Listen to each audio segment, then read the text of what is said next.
Welcome to another episode of Do Business, Do Life, here with special guest Michael Kitces. Glad to have you back on a podcast, Michael. Absolutely. Good to be back with you on a podcast, Brad. Congratulations on new podcast, new launch. Thank you. Yeah, a whole new chapter. So, we all continue to evolve as life goes on. And I just want to start out. I know we had some cool conversations as I was stepping away from my prior chapter, and you did much the same, just a few years before me, where you stepped away from the firm you worked at to really build your own brand and your own business. And, really cool to see how that's played out from my side. So thanks for the advice you gave me along the way. Absolutely. My pleasure. I'm glad you're living the journey. I was going to say living the dream. As we know, the dream has like some ups and downs and like roller coaster bumps you usually don't put in dreams, but it's a version of living the dream. That's the truth. We were just in Austin, and we do a big kickoff event beginning of every year. We call it the launch event. And I shared one of the biggest lessons I've learned over the last 2 years of this entrepreneurial journey. And what I learned is it's a lot easier to coach entrepreneurs than it is to be one.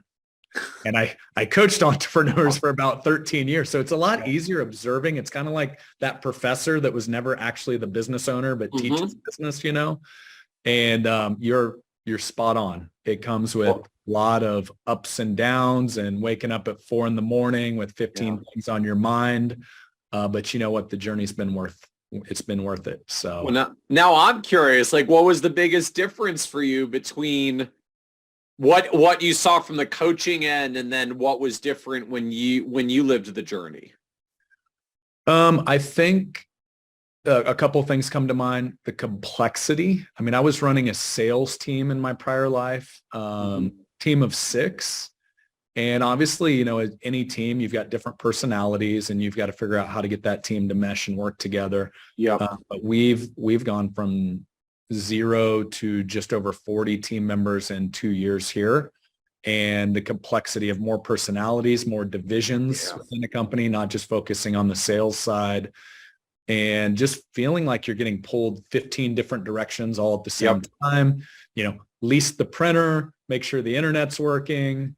And it's just, it's easy to see why a lot of entrepreneurs struggle with higher divorce rates, higher drug use, higher alcohol use. It's like self-medicating the stress that comes along with the job. And so that's been one of the biggest ones. And the second one I'd say is just the emotions that come along with it. I had a coach tell me, like, the biggest thing with being a leader is navigating your own emotions first before you can help others navigate theirs. And just realizing that you need to be calm and confident as you lead a team. And oftentimes that's you modeling, helping them do that. And I think oftentimes when I was observing in the coaching, I'm like, oh, well, that's easy. This person isn't doing their job. They're not a good culture fit. You should just fire them. Yep. Easier said than done when you're in it, And so those are a couple lessons at least. Yeah, I still remember like really early financial planning days, and one of the first client situations where I was analyzing a financial plan for a client who had a just young adult child in their 20s that it's one of those not launching, failure to launch scenarios, and like just couldn't get them off of mom and dad's dole and out the door. And this was 20 years ago, where that was less common than today, where there's a lot more boomeranging back home. And I just remember having this like internal conversation with one of the senior advisors. It was just like, why don't they just cut him off? Like, they just got to cut him off and give him a little tough love and get him out into the world. Like, come on, let's go. And then the senior bar was just like, yeah, you don't have kids yet, do you? Like, you've never actually tried having this conversation as a parent to the child that you've been, invested into for, at that point, 20 something years, through everything that's in that parent-child relationship, and then just say like, oh yeah, tough love time, I'm going to kick you out of the house and hope you can figure all this stuff out. Like, really easy to say when you're looking at a financial plan, not so similar when you're actually living it in practice. Like, those there's a lot of tough conversations that are a lot more straightforward to say what the conversation should be than to actually live in the difficult conversation. For sure. And I think that is also the flip side of that coin is the power of our industry and why great coaching, objectively, that parent's in the middle of their emotions. Yeah. And that's one of the things that, a great coach can help navigate that bridge of, hey, how do we start to have that conversation that's, in the end of the day, I think we all know as parents going to serve them better long-term. Right. And, but yeah, when you're living it, sometimes that coaching's a little tougher to take action on. Yeah. Well, as we dive in, there's so much, like every time we get together, whether it's, virtual reality in Kansas City, like we did that one time, we always have way more to talk about than time. So I'm just going to dive in here and rapid fire if you're cool with that. Sure. Absolutely. Let's talk advisor. Okay. So the last time we connected was kind of COVID was going on. This whole kind of upside down world that most financial advisors were living in at the time was, wow, my normal face-to-face marketing appointments, it's kind of non-existent right now. And I know one of the things that's always been really cool as I've followed, your platform and everything you put out on the blog is it's very technology forward. It's very like where the world is going. And literally all of finance was thrust into that. And one of the conversations I remember us having prior was it won't be the local financial advisor as this world evolves. It will be the best financial advisor. And I feel as if technology and digital and COVID forcing everybody to embrace that has only accelerated that. So let's maybe open forum. What are your thoughts? What have you seen change over the last couple of years as, all of us were forced to evolve? So to me, it's been an interesting evolution that, as I think about it for just the overall impact of COVID, I know a lot of people talked about COVID as like the world changed and a whole bunch of stuff broke and changed. And like, not that I want to be dismissive of that, but when I look at that relative to our industry, frankly, I don't see a lot that broke or like made some unexpected hard left turn. What I see overall is trends and things that were already underway, that were already happening very slowly, that just happened very, very quickly. We had like 5 to 7 years worth of industry evolution in the span of about 12 to 18 months. And so when I look at domains like growth of digital, the way that consumers meet online, right? Most advisors had a little bit of video meeting and online interaction. It's just now all of a sudden we had to do 100% by Zoom through COVID. And now as we come out the other end, it turns out that a whole lot of clients actually want to do at least a material number of meetings on Zoom and via video. I don't think, video chats didn't become a thing because of the pandemic. The technology was there and we were already moving this direction. But lo and behold, we got there a whole lot quicker. The thing that I think becomes the biggest deal from the marketing perspective, though, that I really think COVID indirectly became such a catalyst of is once you get to the point as a client where you're comfortable with a virtual meeting, and I'll at least call it a mostly virtual advisor, right? I mean, I've seen advisors that even had an entirely local practice where clients like, I don't really want to like drive in traffic and come across town. Like we only live 11 miles away, but I'd actually still rather meet with you like 80% of the time virtually and not to come to your office. And then obviously the clients who are more geographically distant where it doesn't even matter whether they're 11 miles or 1,100 miles away. It's the same video meeting. Once that geographic barrier breaks down, from the advisor end, we kind of talk about it as, well, now I can like prospect nationally and I can take advantage of some of these other marketing tactics that work a little bit better online without geographic lines. But to me, like the thing that I think is still underappreciated from most advisors is we look at how marketing changes, how client acquisition changes from our perspective when the geographic barriers break down. Like, hey, maybe I should do a little more search engine optimization or social media or webinars or something online. And I don't think we think enough about how it changes from the client's perspective. So when I think about like clients going and looking for an advisor, like overgeneralizing a little, I kind of put it into two camps. The first are local stakes problems. Things I've just got to deal with that are fairly straightforward and proximal, or I just want someone in the area that can solve this problem for me. So, when I bought a house 10 years ago, I bought a house about 1.5 miles up the street from my folks. They still live in the house that I grew up in. They've been in the neighborhood here for 45 years now. So, you want to ask me about tax law, like I'll do Internal Revenue Code sections off the top of my head. You want to ask me about plumbing, I'm hopeless. I don't know anything about anything in my house and how it works. So the first time my toilet breaks, I call my father. I say, what do I do?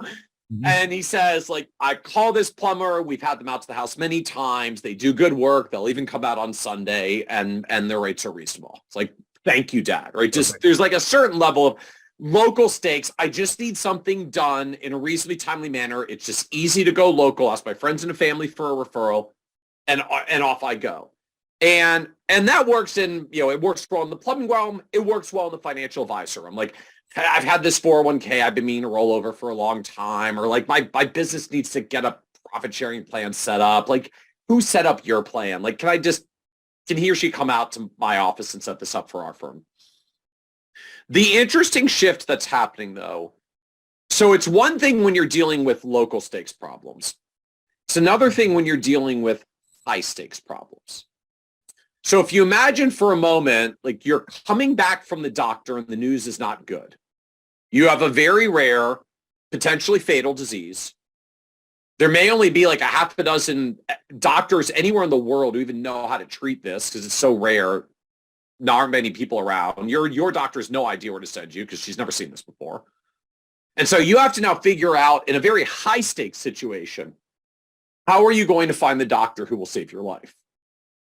And the answer for basically everyone immediately is like, I'm just sitting there on my smartphone on Google, like I'm searching around for medical research and who's published and looking up reviews of the doctors. And like, if my life is on the line, I'm not asking friends and family for a referral because they don't even, like, the odds that the expert I need is even local is like negligible. There would be no reason why I would be in my friends and family network in the first place.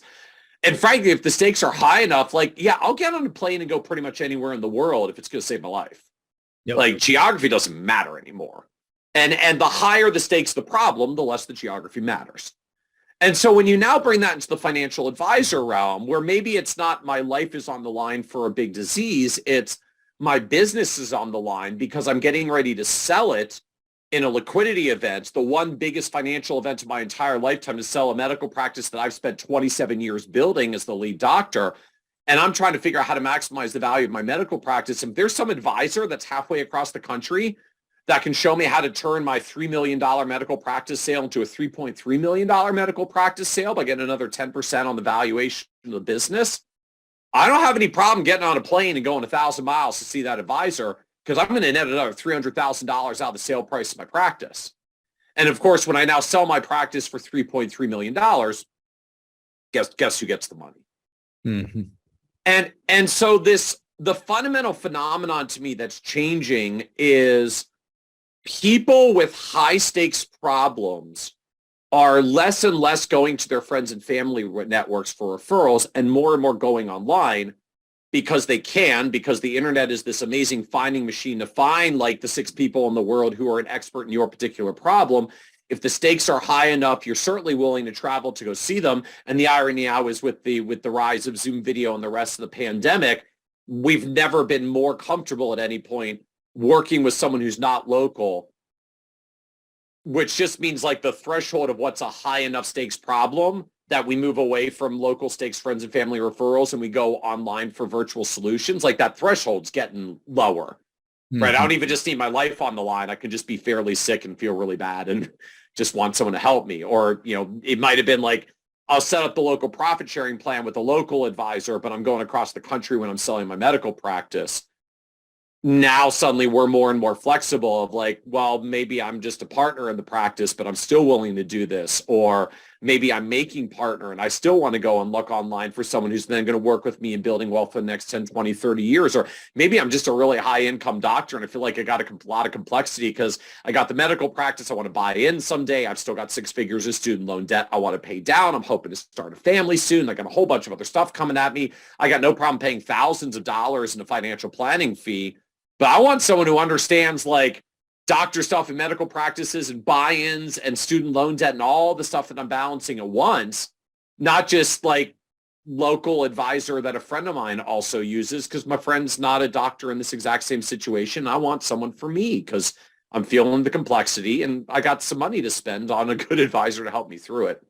Yeah. So this phenomenon to me that's shifting is we go online to find the best advisor in the world when we have a high stakes problem, because at that point it's worth the time to look and search and work with them even at a distance.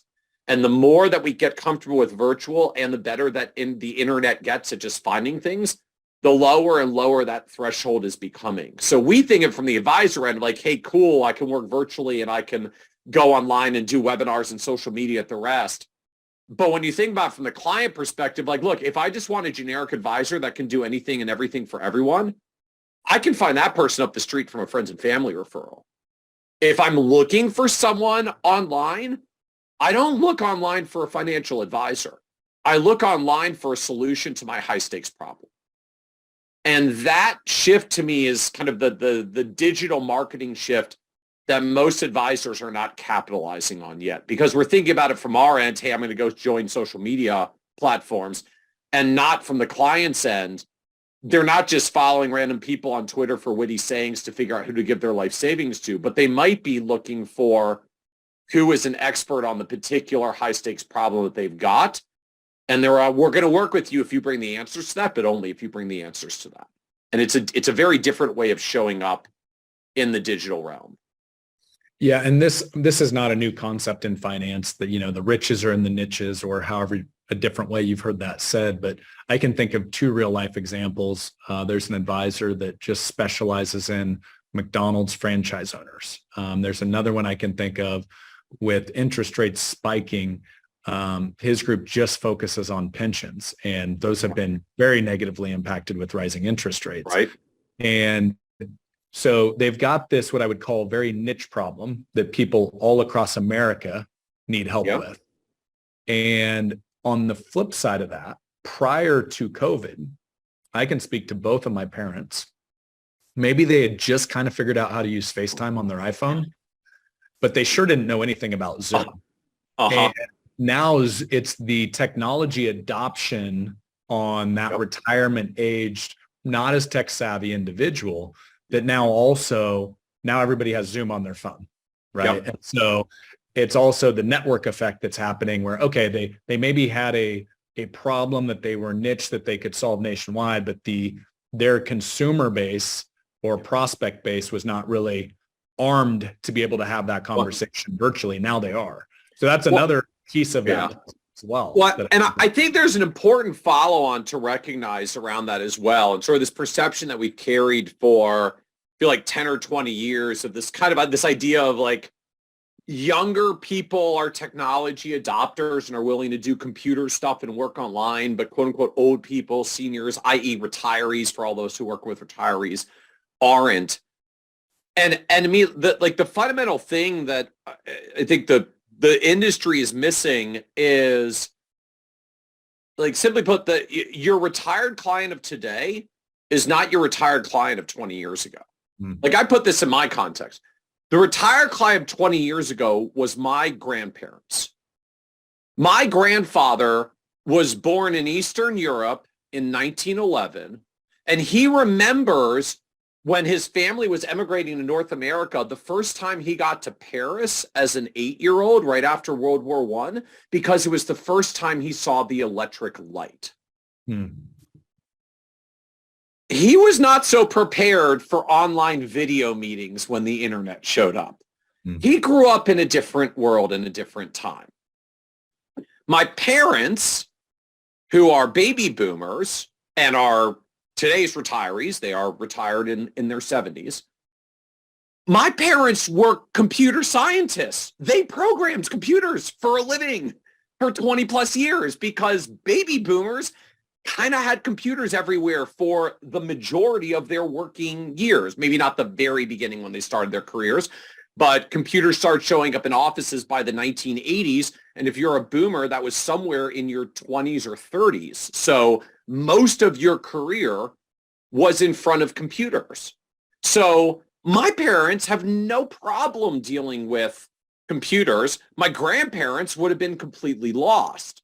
And so it's not just a function of older clients may have more trouble with computers and, hey, younger clients can handle it more. I think it's a more basic thing, which is just, look, where did computers show up in your life? The real challenge for retirees, I find when we were doing this 10, 20 years ago, was my retired clients retired mostly after computers came into the scene. Or at least if they hadn't retired by the time computers came into the scene, they were already 25, 30 years in their career, which meant if computers show up at that point, they just found like a young person in the office to do the computer things for them. And they wrote out the last 5, 10 years before retirement in order to do that. But now we live in a world where today's retirees, I mean, particularly if you're marketing, my folks have been retired for 10 years. People who are reaching retirement age today are the later stage boomers. They had computers in their offices when they were 20. They've lived computers their entire life for the past literally 40 plus years. So this idea that older clients are going to be tech averse, I think is going to end up blindsiding a lot of advisors that, yes, there's always a subset of people, no matter how tech savvy a generation is, that just say like, I don't want a screen. I want to sit in front of a person. But the generational effect of this idea that older retired clients just won't want to be technology adopters, like it wasn't an age thing. It was a generation thing. And the reality is that generation is largely kind of wound through the process now.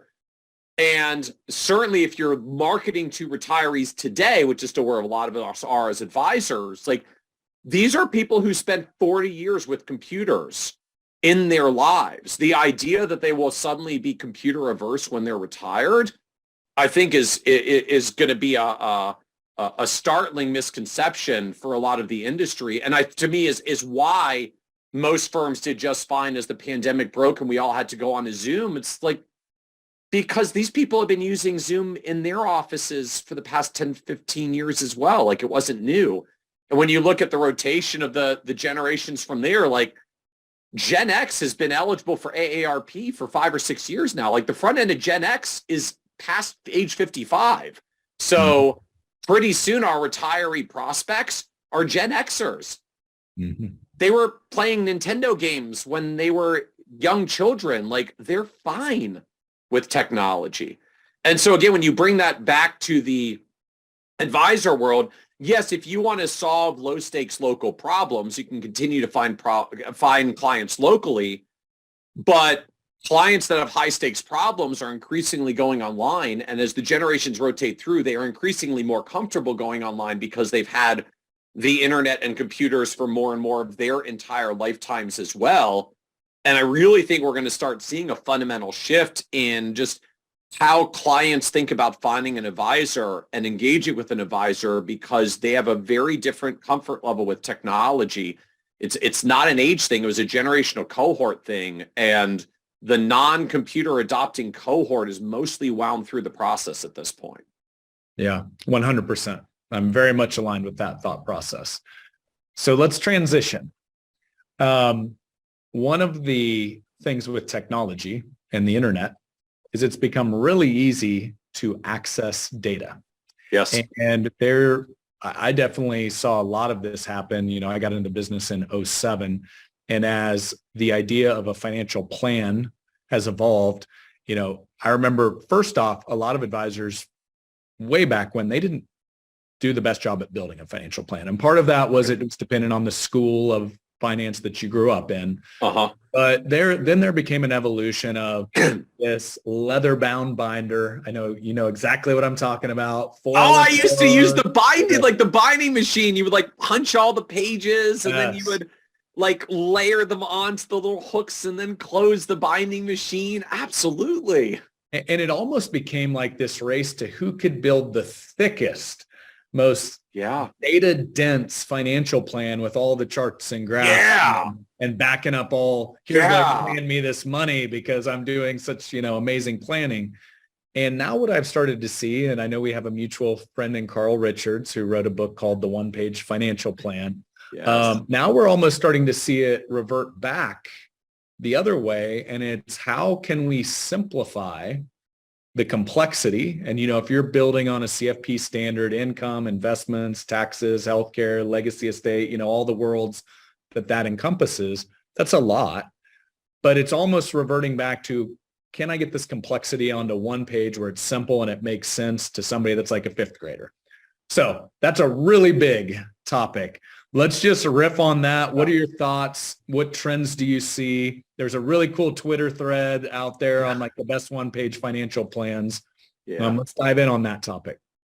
So here's how I would think about it from just sort of the advisor value proposition level. The big plan, right? The big beautiful leather-bound plan. To me, what was fundamentally about selling this value proposition of I'm smart, I've got expertise. Like, you don't know financial things, I know financial things. I'm the expert. You pay me money as the expert. I do the analysis you literally can't do by yourself. Mm-hmm. And I will bring you the results of this analysis of your very complex situation and provide you a series of recommendations.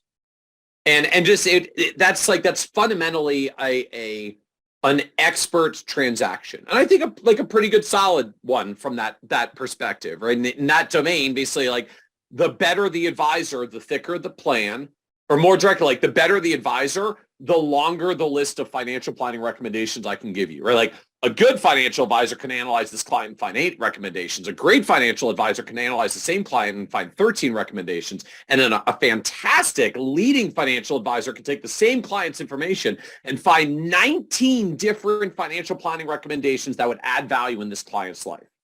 Mm-hmm. And it was all built around the depth of expertise and our ability to show the expertise. The fundamental thing that I think is shifting now is that the value equation is beginning to shift a little. We do still need to have the expertise, right? I'll just say that out of the gate. Like, you do still need to have the expertise. Otherwise, you're just giving recommendations that could be actually factually wrong, and then people just get hurt out of ignorance. So the relevance of expertise doesn't go away. But we can't just be dispensers of expert information anymore. Because if you really just want expert information, if you want to ask a complex question and get an answer to it, the internet's good at that. Apparently pretty soon ChatGPT is going to be good at that. Like, computers are good at spitting out the answers to questions. And the fundamental shift I think that's happening now is we're not just going to get paid based on having the answer. We're going to get paid to help clients implement the answer. Now, a lot of us historically have said, well, yeah, I do implementation. In fact, the roots of our industry was all about implementation because it was the insurance and investment product that we implemented that we got paid for to make the financial plan economically viable for us to deliver. But we kind of had this breakdown that when planning went towards expertise complexity and the plans got longer, right? The difference between an okay planner, a great planner, and an amazing planner was whether you found like 8 or 13 or 19 financial planning recommendations for the client. But if you think about that from the client's perspective, like, what you do as a client when someone comes at you with 19 financial planning recommendations to add value in your financial life, you don't look at them and think, wow, that person is brilliant. Look at all the recommendations they came up with. The script in most clients has something more along the lines of, wow, I didn't realize my life was that screwed up. Like, I didn't even know. I came to an advisor because I was not confident in my financial planning decisions in life. That's why I sought an advisor. But I actually didn't know I could make 19 different mistakes at once. Like, apparently I'm so bad at this, I may as well just give up on financial life now. Like, 19 recommendations basically means I get an F in life at this point.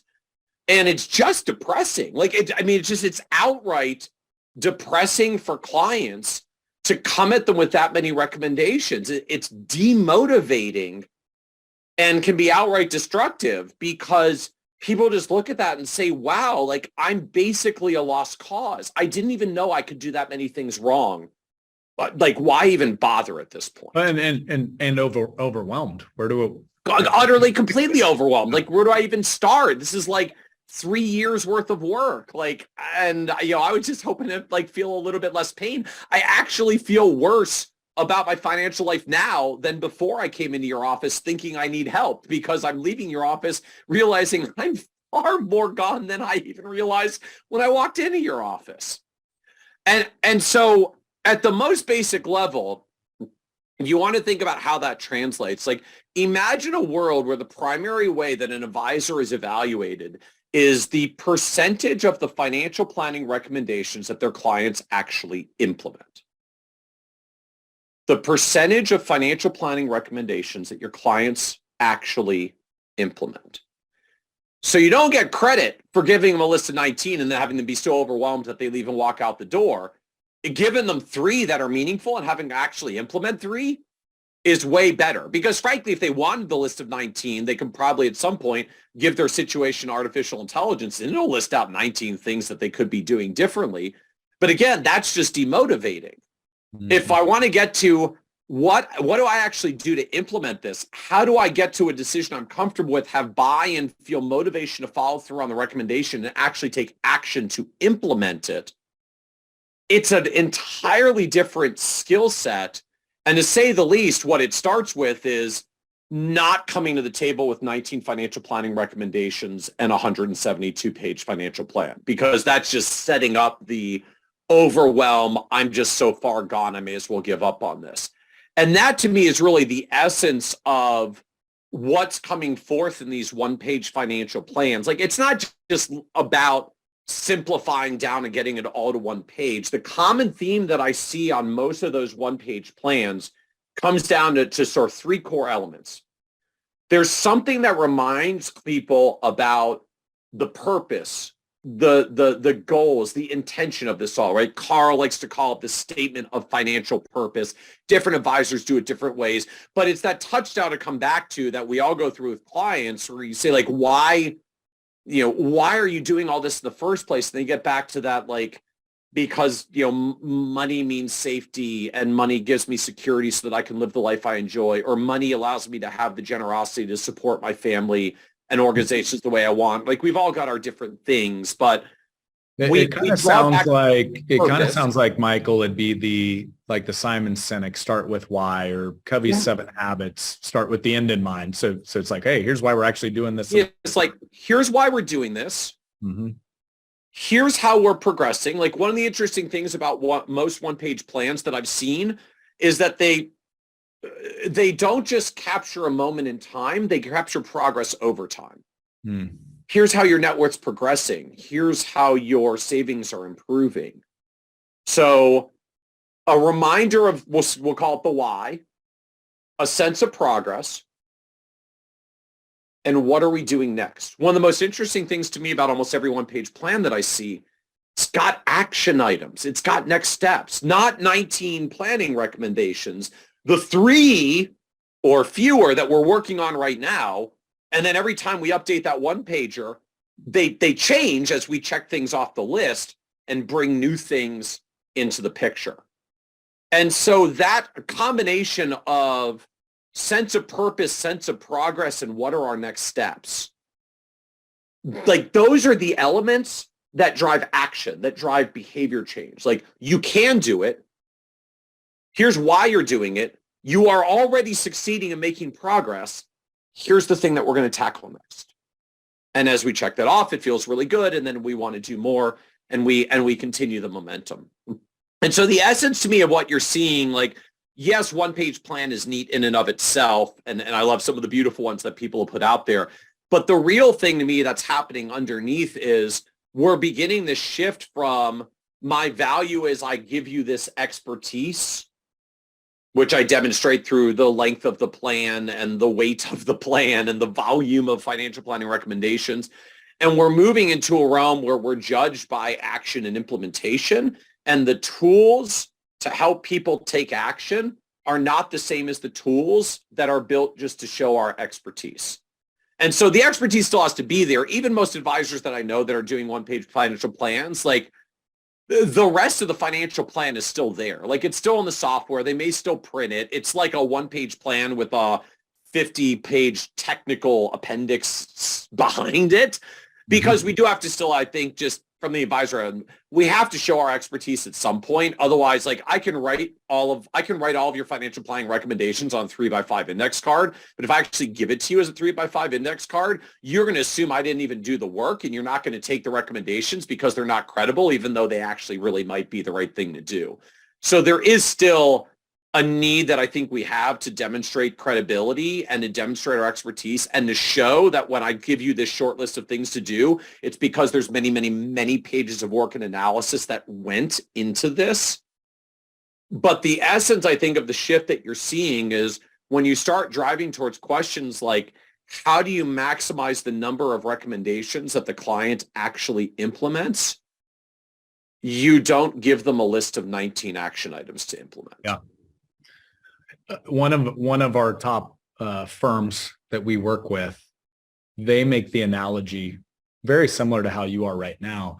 It's like if you're the president of the United States of America, you've got all of these branches of government, right? And you've got the war in Ukraine going on. You've got the trade deficit with China. You've got inflation and how we're going to tackle that. And you have stacks upon stacks upon stacks of reports.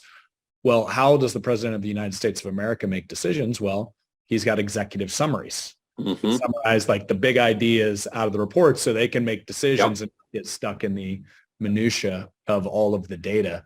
And that's kind of what you're describing there is, hey, all of the financial planning is still backing this up, but we just summarized it to here's the why, here's the progress, here's the next step. And I love that.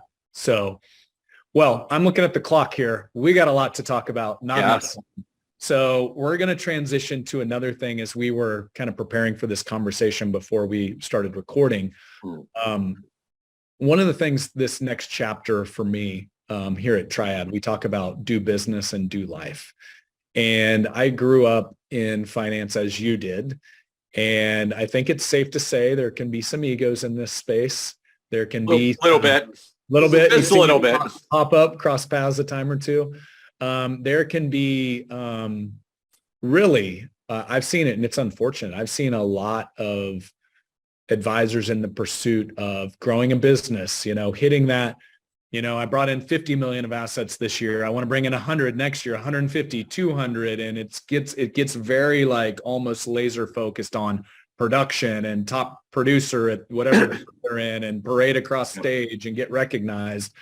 And what oftentimes gets sacrificed is health, family, marriage, the stuff that we actually go to work to, whatever's important in their life to actually, have that time and money and well-being to be able to celebrate it with those that we love and are important to us.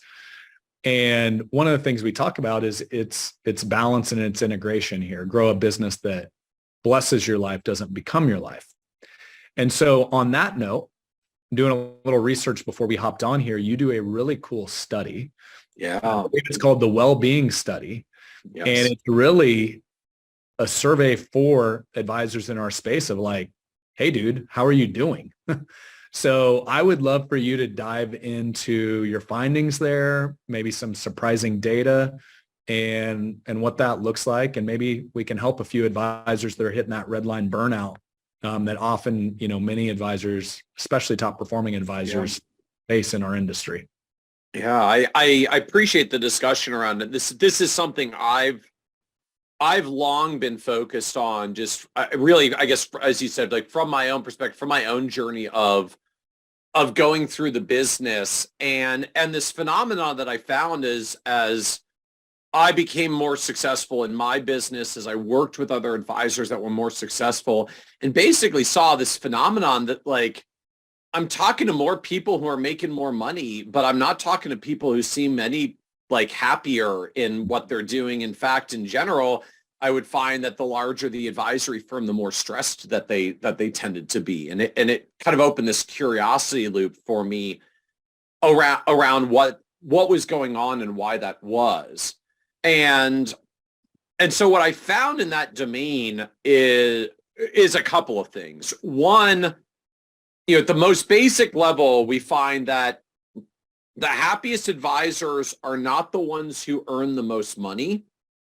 They're the ones who earn the most money on their time. They're the ones that have the best dollars to time ratio, which at the most basic level, you could essentially boil down to the happiest advisors we find are the ones who earn the most dollars per hour for the work that they do. And then they work the number of hours they want to work to enjoy their life. So the advisor who can make 300 grand working 30 hours a week is way happier than the advisor who's making 400 grand working 50 hours a week, because the second one is making 25% more, but they're working a lot more. Yep. And so they're not happier. And it's kind of, if you do the math, income divided into hours worked, like it's not better. When you boil that down more directly, what we really find in practice is that the happiest advisors are the ones who tend to have the smallest number of clients who write the biggest checks. Because that's what maximizes that dollars per hour happiness. And, there's a part of it that's like, well, I wish that wasn't entirely the case, because you can sort of take this to the logical extreme of like, the happiest advisors have like 2 billionaire clients and then don't do anything else but get paid a ton of money by their bajillionaire clients. And to be fair, I don't know if it quite goes to that extreme, because we can only find so many advisors who work with billionaires. But that phenomenon that when we look at the advisors who have the highest well-being, consistently what we find is they end up with being advisors who have fewer than 50 clients, who pay a really nice fee, might be 5 grand, 10 grand, 20 grand plus, and they're making really good dollars working relatively few hours. And what they get from that is control over their time, right? At that point, you're not answering your schedule to an unmanageable number of clients, and you're always trying to keep up with everything. You've got a comfortable client base who pays you well for the work that you do. You're making more than enough money to achieve your goals, and you got a good amount of time, because the reality is if you can get a solid base of clients that pay you well for your time, once you're kind of established with them in an ongoing client relationship, it's just not that time intensive on an ongoing basis. Yeah. Well, that makes a lot of sense. I mean, that not rocket science there. I'll tell you one of our findings on our side, to your point that you kind of kicked this off with, we've often seen in our world, when I really define triad partners, as you know, in our space, Michael, we've got a lot of what I would call heavy direct response. Our industry grew up, a lot of public events, live events, TV, radio. Manufacturing appointments. And oftentimes they're a victim of their own success, where they were so good at that. Now they're drowning in appointments and service. And we call it the advisor in charge model, because it's actually counterintuitive, because, the young go-getter financial advisor that has a lot of success and does really well, actually it's all on them in most firms where they grew up, because they didn't have a support team. Right. And now as they transition and try to become a business owner, which might mean training other advisors to do what they do, like 20 or 30 years of knowledge transfer out of their brain, it's counterintuitive. It's actually the opposite skill of what got them to where they're at today. And it's really hard to deconstruct those habits of, if you want something done, you got to do it yourself. And so that's oftentimes what we see as that gap too, is you can't be the financial advisor. You now have to be the CEO. And anything that you've seen, you've done a lot of podcasts with a lot of, I hailed tremendously. What takeaways do you have there? Yeah. So we had an interesting version of this that we actually found in the first version of our well-being study that we did around this many years ago. But kind of going directly to that phenomenon, we found the unhappiest advisors have $225 million of assets under management. the unhappiest advisors have $225 million of assets under management. And it's not a random number.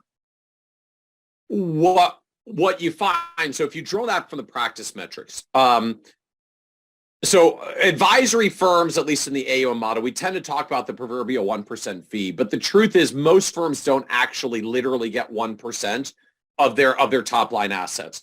We got breakpoints, we got a bigger client that got a discount, we got some family members we householded in, we got a few clients that we made some compromises on. When you really drill down, the typical revenue yield of an advisory firm, so just total fees divided into total assets, is not 1%. It usually comes out somewhere between about 70 to 80 basis points. Mm-hmm. So a firm with $225 million under management typically has something like $1.7 million of revenue. Now, from a business metrics end, advisory firms are service businesses. And in order to support a service business, like every X dollars of revenue, you have to hire another person to do the work to service the revenue. Not every single one is necessarily a client-facing advisor, but you need so many advisors per client, which means you need so many advisors for every dollar of revenue. Then you need so much support staff per advisor, per client, per dollar of revenue. And when you run those metrics across advisory firms, they're actually remarkably consistent. Most advisory firms in their first $1 million of revenue tend to average about $150,000 to $200,000 of revenue per staff. So by the time you're at $1 million, you're typically 5 people. You get a little bit of economies of scale once you start going from there. Advisory firms that have a couple $1 million are usually more like $225,000 to $250,000 of revenue per client. So by the time you're at $225 million under management, you're typically about 7 or 8 staff members.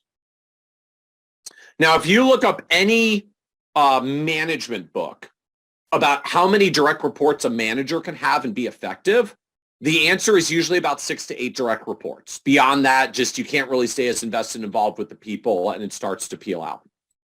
And so not coincidentally, advisory firm owners start getting really unhappy at the exact threshold that they're getting the maximum number of direct reports.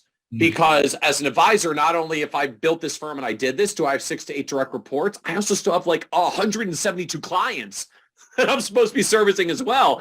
So I'm literally doing a full-time manager's job for 6 to 8 people and a full-time advisor's job with 100 plus clients at the same time. And it turns out if you do 2 jobs in one business, you end up being very unhappy. So what we find is very much driven by this phenomenon that you're talking about. We hit this capacity wall where we actually, frankly, go past the capacity wall where I need way more team to support all these clients. But then I've got to manage the team and I've got to manage the clients at the same time. And the only way you get through that is either you have to shift from being advisor to advisor CEO and transition the clients and start building staff and scaling an organization. Or, well, I guess there's really 3 options. You have to do that transition, or you have to hire one of those people. Right? Like hire a CEO or find a business partner who wants to do that part so you can go do the client stuff.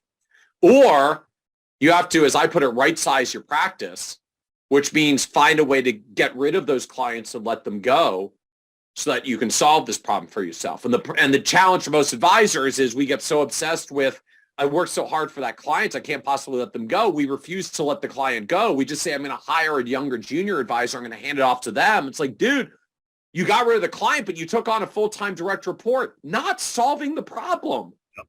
You just have to manage the person instead of managing the clients, and you still hit the exact same wall and bottleneck. We just published separately the latest edition of our advisor productivity study that finds like a perfect upward trend.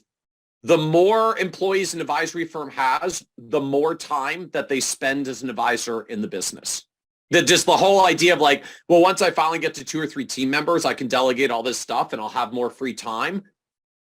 Literally never happened. Like, cannot find it anywhere in the data. You go from 1 to 2 staff members, your time goes up. You go from 2 to 3, it goes up more. You go to 3 to 4, it goes up more. You go 4 to 5, it goes up more. Like, it just keeps going up. Because every time you try to hand off clients, but keep them in the firm, you just end out with more employees to manage. And so either you make the full-on shift to advisor CEO and say, I'm going to scale an entire organization with the layers beneath me, so you get out of that trap, or you stay stuck in it. And we find advisors just tend to get unhappier and unhappier because the industry, to be just in the aggregate, it's all built around this kind of more thing, right? The only people who ever end out on the podium at the annual conference is the advisors who grew the most and brought in the most, right? Nobody has a conference that says like, let's put the advisors up on the podium who figure out how to make the most money while also making 100% of their kids' soccer games. Hey, you haven't been to one of our conferences, my man. All right. Well, if you're running it, I would love to see that. We actually just our most prestigious award. We call it the DBDL award. It's the Do Business, Do Life award. And this year we gave it to an advisor named Tom, who, when we met him, 22 appointments a week. Woo! Yeehaw! And he was falling into that exact same trap that you're talking about. More appointments, just running himself ragged. His wife literally, when we met him, said he's going to kill himself if he keeps running at this rate. And we helped him build out infrastructure, really divide his business into 3 businesses within one, which is a marketing business, a sales business, an operations business. Yeah. Empowered a COO. There you go. And he went to less than 5 appointments a week and almost doubled his practice this year. Obviously, I also empowered a couple other advisors on the team. Yeah. So anyway, it is possible. I would just say most in our industry are not focusing on that because it's a transition, right? You know, he went from 22 appointments down to less than 5. Like he's fundamentally changed the nature and the role of what he does in the business. 100%. It's like, that's fine for the folks that do it. I think the challenge for a lot is like, I got into this business because I like sitting across from clients and doing the client thing. Like, that's great. More power to you. But if that's your thing, then you got to own that's your thing, which means there's a limited capacity. Like there's only so many seats on the client bus. And at some point you have to just actually get to the point that you can say no, because if you keep saying yes, and then you just try to add advisors behind you in order to do that, like the time just gets pulled away and the stress builds up and the rest of the challenge builds up. And just, that's why we find the unhappiest advisors are $225 million under management. And it's that number in part because if you try to grow past that and you don't otherwise make this transition, things just start breaking. Yeah. Like turnover picks up, advisors leave, and then they take clients. So like I got to 275 million and now I'm back to 190 because one of the advisors left and took a whole bunch, and like just other bad stuff starts happening if we don't get comfortable with what we just really want to do, but recognizing that you don't have to stop growing by acknowledging I'm going to have a limited client base. It just means, you know, like make a list of all your clients, rank them by the revenue that they pay the firm, draw a line at the across the middle. And from now on, every time you're only allowed to add clients above the line. And every time you add a client above the line, you have to subtract one below the line. And your business will grow every year and your income will grow every year and you won't have to work more hours. And if you're already buried, every time you add one above the line, you subtract 2 below the line and you get your time back. Well, and on that note, we've seen offices do that exact thing you're talking about. They just bump their minimum, the founding advisor, and then they're training a junior advisor that basically, so they don't have to fire, assuming it makes mathematical sense for that client to be a part of the firm. And they're just handing off, inviting junior advisor. The caveat is you got to be ready to manage people and change your role, or you got to be ready to genuinely hire the not inexpensive, not revenue producing COO and management staff infrastructure to do that. And you can. There are firms that have scaled very, very large doing that, but it's a fundamentally different role for us as the advisor and the lead. And so, you know, kind of getting back to your earlier comment around, right, like Simon Sinek, start with why, like you have to get back to what your purpose and goal was in the industry in the first place. Like some of us just really are wired to build big old enterprises. Like if that's you, more power to you. A lot of us really just got in this because we want to sit across from clients and serve clients and give advice and feel good when they take our advice and watch them get to a better place. And if that's you, just be careful who the role model is that you put up on the pedestal, because if your role model is only the people that do more, that's not a path to work-life balance. That's not a path to healthy well-being. That's not a path to control and autonomy of your time. You're essentially surrendering all that stuff to say, I'm going to be like the person who's growing huge numbers and probably has terrible work-life balance. And if you emulate them, that may be what you get. Yeah. I love your comment on dollars to time ratio and tracking it that way. Okay. Well, I know we're at the end of our time here. Last question for you, Michael. Yes, sir. So we talk a lot about here. It's the name of the show, Do Business, Do Life, which is kind of the topic we're on right now. But if you had to say, this is Michael Kitces' definition of do business, do life, what would that be? Oh man. At a high level, I would say, so I'm a big fan of kind of this movement away from talking about things like work-life balance and starting to talk about work-life integration and just figuring out like where the two blend and come together. So, my world these days, I live a mostly work from home environment. And so, I do work a lot of hours, but I can work through the day and then go and hang out with the kids and play games and do stuff and do bedtime routine. And like, I go to sleep later in the hour because I'm a grown up. So like I can come do some email stuff again at 9 or 10 at night after they're down, or I'll do a little work while they go off for swim practice Saturday mornings because my wife will grab them for swim practice and the house is really quiet. So I can do a little bit of stuff on Saturday morning, and then I just go out and can see games and competitions. So finding those ways just to integrate and blend them together to me is very powerful, but all of it comes down to getting really clear on what the boundaries are. Like, this is when I stop working and I'm just stepping out of the office space and I'm not looking at the phone for emails and the rest until I'm back on for a little bit of work time in the evening. Or like, I'm going to do a little bit of stuff on Saturday morning, but when they get back from swim practice at 10:30, like I'm closing the computer and I'm not doing anything else at work for the rest of the day. And so finding those ways to integrate and then setting the boundaries, to me, I find is much more powerful than trying to find just sort of this mystical balance thing that at least living a life as a business owner just doesn't work well, because business ebbs and flows, as we were talking about at the beginning. It's a little bit of a roller coaster, and like it's not always conducive to tightly defined balance. Just the business is not stable enough to balance against, but I can figure out how to integrate it. Yeah. Well, thanks for sharing that. And as always, thanks for popping on here and just sharing your wisdom. Always enjoy every conversation we have, and look forward to the next time we cross paths in person.